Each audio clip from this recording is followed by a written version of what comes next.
I adore Bondaweb, or you might know it as Fix if you're in Australia and New Zealand, or you can also buy it as Wonder Under 809 in the United States and Canada. You can buy it in various platforms on the internet, and all good dressmaking shops should have Vliseline products in there.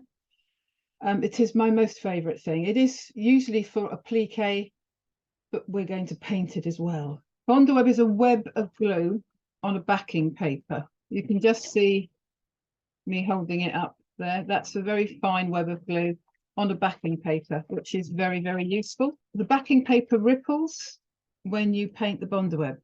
When it gets damp, this particular paper ripples and you get the lovely effects. Even though the Bondaweb is on a backing paper, never ever expect the backing paper to protect your iron from any little bits of Bondaweb sticking outside the paper. Always use baking parchment whenever you iron Bondaweb down, on the top and underneath, so that you're making a sandwich. Baking parchment is a silicone coated paper that you use for cooking and stopping your cakes from sticking to the baking tray. But it is the most important thing when you're working with Bondaweb. It doesn't always help that when you have white baking parchment and Bondaweb is also white, you need to make sure that you're picking up the right thing. One of them's sticky and one of them isn't. The tools that you'll need for this workshop is an iron. I use a 2200 watt iron. You can use a 1200 watt iron. I wouldn't use a craft iron. And you'll use it on hot and you'll use it off steam. Okay. The other tool you'll need is a soldering iron. I'm showing you one of my special processes at the end of the workshop, which I don't normally do.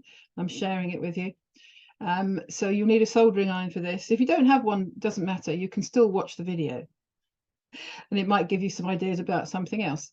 But a soldering iron and a terracotta pot to put it in, not a plastic one, because it's the safest stand that I've found. And you'll also need a cardboard tube with some wire wool in it, just to clean your soldering iron, because you can get a buildup of yuckiness and you'll see that it'll start to smoke sometimes. It won't hurt you, but it's just not very nice. So just keep your soldering iron clean and it will thank you for it. And it'll keep it clean and sharp for when you're cutting, which is what we'll be doing later. So we have the Bondaweb. What are we going to iron onto it? Heat transfer foils are fabulous. You can iron them onto Bondaweb, whether it's painted or unpainted. I'll show you both processes in the workshop. You use them colour side up, not the shiny side up, because it's shiny on both sides. Okay, always colour side up. Always use baking parchment on top, just in case you melt the plastic. You might have some polyester or nylon organza in your stash somewhere at home. This is very useful, just little small scraps. We don't need tons of it. And things like skeleton leaves, glitter, gilding flake. I adore gilding flake. Mica flakes. Anything shiny and small and dry and flat. And if you're like me, I collect things in my garden and I have artichoke hearts from growing artichokes. And you get the most wonderful seed heads that you can put onto your work. And these iron on really nicely onto painted Bondaweb. So dried flowers, leaves, anything like that, as long as it's flat and dry. So what can you iron onto? You can iron onto fabrics, all different types of fabrics, depending on the thickness and what they're made of. If they're very fine synthetics, you might have to turn your iron down, but you can iron onto any fabric. You can also iron onto wood. So if your local craft store has any boxes, balsa wood boxes, they're usually clean and pre-sanded and nice and matte. So you can paint them with a very watered down acrylic, and then you can add your Bondaweb to the box. There are other little boxes that you can get in your big warehouses. In the big craft warehouses, they tend to have these kind of boxes. And if you love books, diaries, journals, that kind of thing, then you can buy these little spiral bound books covered in silk paper, which is particularly good because the silk paper is matte. So it's great for the Bondaweb to iron onto, and then you can cover them with varnish as you would do with the boxes. You'll need some paints. I use acrylic paints, nothing fancy. None of these processes that I'm going to show you are washable apart from the very first video. Those processes are washable. Everything else is non-functional. This is being a textile artist. Much more fun. So I use acrylic paints very thinly, as you'll see in the first video when I show you how to paint the Bondaweb. I also use some metallic paints. Now, one of them that I use has latex in, which can cause problems when you're trying to take the backing paper off the Bondaweb. It's very irritating, but you do get really lovely metallic colours.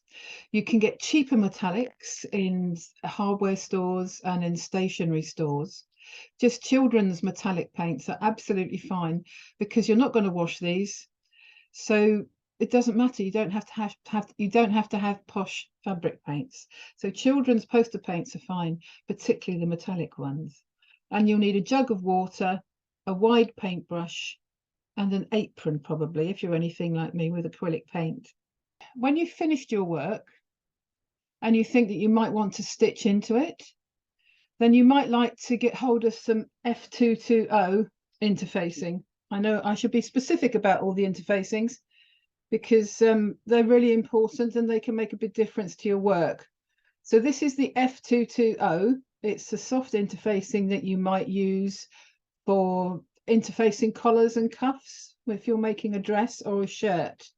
But it just gives the fabric a little bit more handle to use in the sewing machine or by hand. So this is the little seaweedy piece that I'll show you in the last video of the workshop, and I've just ironed it onto some F220 interfacing just to make it slightly firmer to work with. I don't really like to put my work in a ring because it can scuff up the Bondaweb and make a mess of it. So I'd like to use a firm piece of fabric to machine stitch and hand stitch.